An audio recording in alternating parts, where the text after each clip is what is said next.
Je ne souhaite pas rajouter au débat. Moi, je voudrais simplement témoigner que ces articles 1, 2, 3 de cette PPL ont pour objectif, effectivement, de clarifier des choses, d'affiner des choses et d'éviter, effectivement, des traitements inégalitaires sur le territoire en fonction des mêmes situations. Je peux attester, pour avoir suivi les auditions organisées par Aurélien Pradié, je peux attester que c'était ça, sa volonté.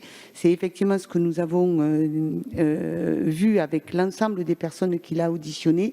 Et les témoignages qui remontent, c'est qu'effectivement, en fonction des territoires, en fonction de la richesse des départements, eh bien, la façon de traiter l'attribution de la PCH et donc d'élaborer les plans d'aide ne se traite pas de la même façon, et notamment pour les handicaps cognitifs et psychiques. Voilà.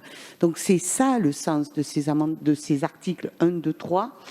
Je trouve que effectivement, ça aurait mérité peut-être que la majorité ou le gouvernement, plutôt que de mettre des amendements de suppression, cherche à comprendre un peu et à essayer d'améliorer la situation. Voilà, je vous remercie. Donc, le groupe Liberté et Territoire ne votera pas ces amendements de suppression et soutiendra la rédaction de notre rapporteur. Je vous remercie. Merci Madame la députée.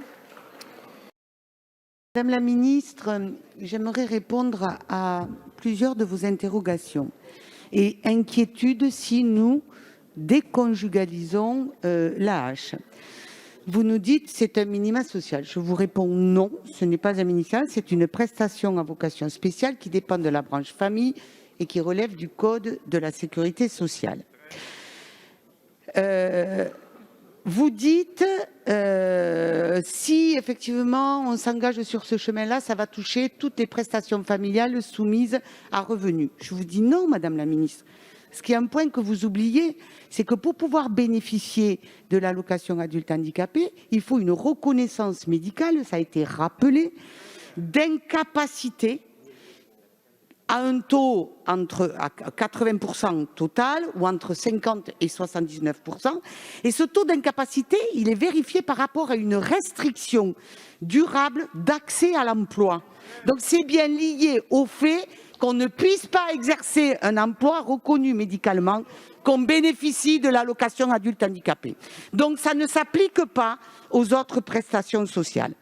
Vous craignez en effet qu'il y ait des perdants. Oui, on l'a évalué et c'est pour ça que notre collègue Philippe Moulier au Sénat a introduit un dispositif provisoire pendant 10 ans pour éviter effectivement des perdants. Enfin, je voudrais rappeler, comme l'a fait notre collègue Aurélien Pradié, que nous avons été rappelés à l'ordre par la défenseure des droits, par la Commission nationale consultative des droits de l'homme et tout dernièrement, au mois de juillet, par le Comité des droits des personnes handicapées des Nations Unies qui nous invite à déconjugaliser l'allocation adulte handicapé. Et je voudrais dire aussi que le président de la République lui-même, lors de la conférence du handicap, a reconnu que ce n'était pas un minima social puisqu'il ne l'incluait pas, et il l'a dit aux associations, dans le revenu universel d'activité.